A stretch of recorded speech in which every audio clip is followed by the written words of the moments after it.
the Battle of the Aigos potami, the battle that marked the end of the Peloponnesian War. The Greek cities, divided into two coalitions, Athens and Sparta, have been fighting for over 25 years in the disastrous Peloponnesian War. In the last phase of the war, the fighting moved to the Hellespont. The Spartans, led by Lysander, occupy the city of Lampsacus, ensuring food, supplies, and safe docking for their ships. Lysander, a skilled Spartan general, recognized the importance of disrupting Athens' supply lines. He understood that Athens relied heavily on grain imports from the Black Sea, which flowed through the Hellespont. This was one of the main reasons why the Peloponnesian War at this stage was transferred from the Aegean to the Hellespont. The Athenians, informed of the capture of Lampsacus, brought their fleet to the Aigos River's area, an area without a city and without a port.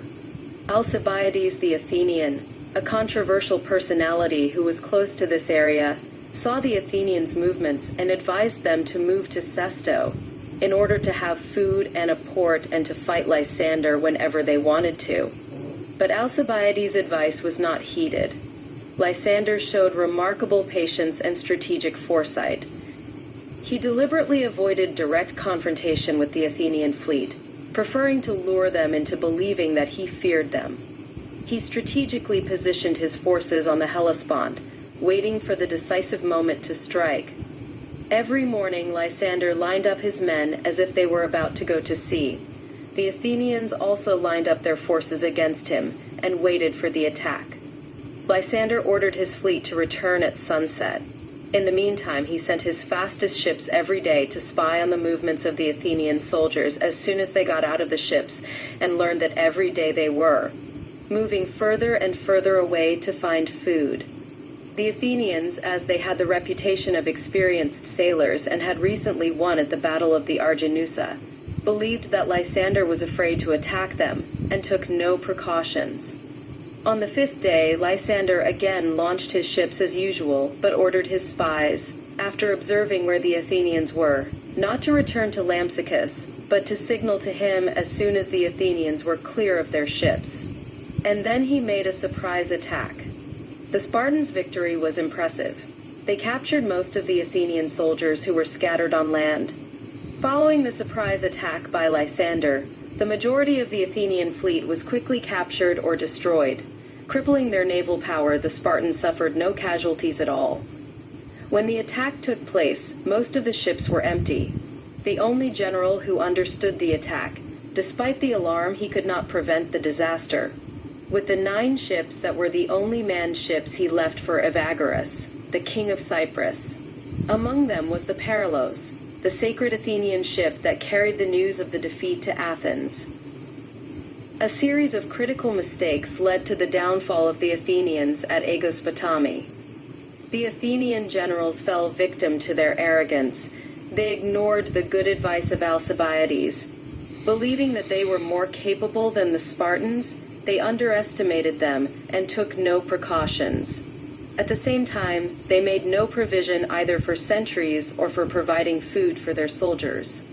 The Battle of Aigos potami marked a crucial turning point in ancient Greek history, reshaping the balance of power and leading to dramatic consequences for Athens.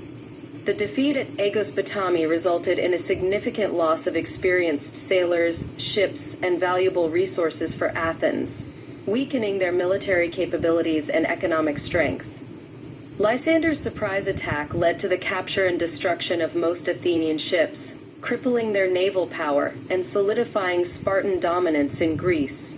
After the battle, Lysander ordered the execution of most Athenian prisoners captured, demonstrating the brutality and ruthlessness of the conflict and the intense animosity between the two city-states.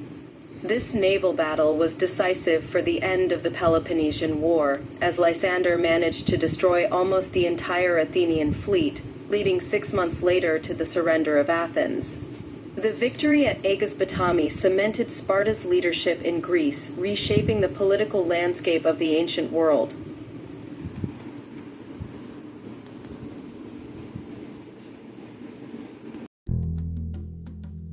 Λοιπόν, τους νικήσαμε.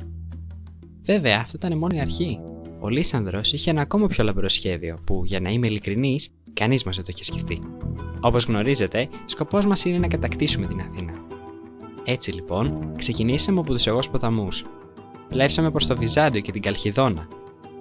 Οι ντόπιοι μας δέχτηκαν με χαρά, σαν ελευθερωτές, και μας παρέδωσαν τις πόλεις τους, αφού αντί να τους επιτεθούμε, εξασφαλίσαμε στους άντρες της Αθηναϊκής φρουράς ασφαλή μεταφορά πίσω στην Αθήνα. Ταυτόχρονα προσπαθούσαμε να πείσουμε όσους περισσότερους μπορούσαμε να γυρίσουν και αυτοί πίσω στην Αθήνα, και μάλιστα τους προσφέραμε και προστασία για τη διαδρομή. Μα γιατί να θέλουμε να ελευθερώσουμε τους συμμάχους των εχθρών μας? Από πρώτης όψεως δεν φαίνεται σωστό, αλλά στην πραγματικότητα ήταν μια ευφιέστατη κίνηση. Σκοπεύουμε να πολιορκήσουμε την Αθήνα και από την θάλασσα, τον μόνο τρόπο που έχουν τα τελευταία 10 χρόνια για να ανεφοδιάζονται. Έτσι αναγκάζουμε τους Αθηναίους να μπουν τελείως μέσα στην πόλη, όπου οι προμήθειες είναι περιορισμένες. Αν υπάρχουν περισσότερα άτομα μέσα στα τείχη, τα εφόδια τους θα τελειώσουν και θα παραδοθούν πιο γρήγορα. Επίσης, γνωρίζουμε ότι ο μόνος τρόπος να νικήσουμε τους Αθηναίους θα ήταν να έχουμε ένα πολύ καλό ναυτικό. Και γι' αυτό, τη στιγμή που μιλάμε, ο Λύσανδρος έχει διατάξει τα πλοία μας να γυρίσουν στη Λάμψακο για επισκευή. Μιλώντας για πράγματα που γίνονται τώρα, η Πάραλος πρέπει να επιστρέφει στην Αθήνα και να μεταφέρει τα νέα για την ήττα των Αθηναίων στους Αιγός ποταμούς. Και τότε, παιδιά, η Πάραλος έφτασε στο λιμάνι του Πειραιά.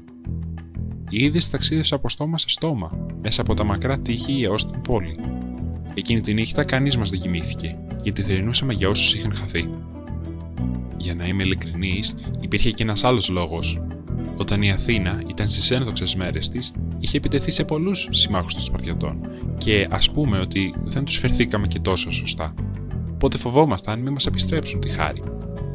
Ξεχωριστές περιπτώσεις είναι της Σκιώνης και της Θωρώνης, δύο πόλεις στη Χαλκιδική, και της Μήλου, τις οποίες καταλάβαμε, σκοτώσαμε όλους τους κατοίκους, ακόμα και τους εφήβους, ενώ πουλήσαμε τα παιδιά και τις γυναίκες σαν δούλους. Υπήρχαν και πιο ήπιες επιθέσεις, οι οποίες δεν παύουν βέβαια να είναι άγριες, όπως η περιπτώση της Αίγινας και της Εστιαίας, που διώξαμε τους κατοίκους από τις πόλεις τους. Έτσι λοιπόν έγινε έκτακτη συνέλευση στην αγορά για να προετοιμαστούμε για την αύξηση των Σπαρτιατών.